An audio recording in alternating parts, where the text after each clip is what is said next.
She picked it up, then quickly hid it from her daughter. If Valindra saw the glove, it would only upset her.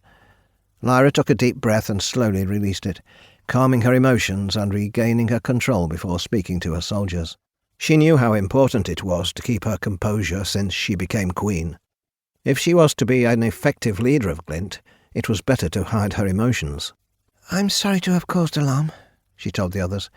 "It seems as if a portal was opening, but I was able to get Valindra in time. The attacker and the portal have disappeared." "Thank the gods! Was it your premonition again that alerted you?" asked Argis. "Was it the same one you've been having lately, my queen?" Lira took a deep breath. It was exactly that, but she didn't want to speak of it in front of her daughter. "Mama, is something bad going to happen to me?" asked the little girl, looking up to her with terror in her wide blue eyes. Lira did her best to hide her concern, trying to calm her daughter. She also didn't want to cause alarm within the queendom yet, until she could figure out just what was happening here and what to do about it. "Everything is fine now, sweetheart. Just go back to sleep." "But I'm scared, Mama. I want to stay with you." "Nima, take my daughter to my room to sleep for now. Stay with her until I get there, please," commanded Lira. "Aye, my queen," said the handmaid, reaching out and taking the child from her. Nima was more to Lira than just a handmaid. She had more or less raised her as well as Lyra's twin brothers, and was like family to her. With a positive attitude and always a smiling face, Nima was the balance to the worry that resided within Lira for many years now. "Nay, I don't want to leave you, Mama," cried Valindra, reaching out for Lira once again. As a mother, Lira wanted to keep her daughter close to her. As a queen, she knew she had other duties to perform. "Valindra, what have I told you about staying strong?" asked Lira. "You are the Princess of Glint, and someday will be queen. You cannot act this way in front of your subjects. You need to control your emotions." "She's just a child, my queen," said the handmaid, sticking up for the girl. Pity showed in the woman's eyes. "It is much to ask of her, especially during this trying time." "Aye, but she must honour what is expected of her as Princess of Glint, and act accordingly," Lira reminded her. "My daughter might be young, but it is important for her to start her training now."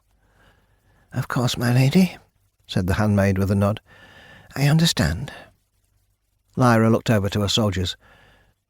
"Argis, post 2 guards at my bedchamber door and keep your ears open. If there is trouble, my handmaid will call out for you." "Of course, my queen," answered the man with a deep bow.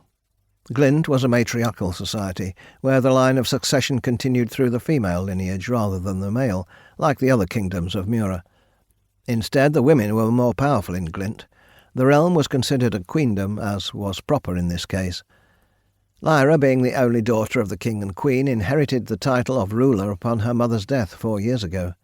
Valindra, being Lyra's only daughter so far, would inherit her title some day as well. Once the handmaid left with the little girl, Lira spoke to the guards in a low tone. "Summon Elric the Sage," she commanded, opening her hand and looking at the leather glove she clasped. It was long, up to the elbow, and really more of a gauntlet. It seemed familiar to her, yet she didn't know why. She needed to know from where it came. "Summon the Sage?" asked Drivikin, his eyes opening wide in surprise. He and Argis exchanged confused glances. "Are you sure you want him here, my lady?"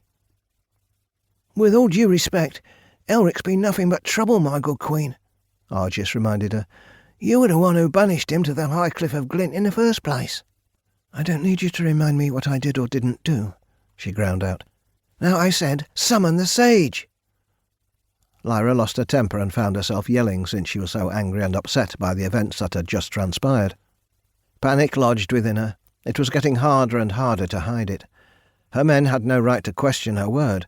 What happened in the past regarding the Sage was a sore spot to her, but she could no longer dismiss it. She needed help. "My daughter's life was in danger tonight. I must speak to the Sage anon to request his wise counsel." "If you are sure, my lady," answered Argis. "I'll send a messenger up the cliffs to the Sage's home right away. However, he's often not there. I'm told he spends much of his time on the other side of the mountains lately, amongst the humans," he added, wrinkling his nose and making a face. "He needs to be found immediately, so do it. Report to me as soon as he sets foot inside the castle. Summon my Aunt Sasha as well. Since she is my advisor, I'll need her help with this matter too." Lira pushed past them and headed down the hall, following Nima's path to her own.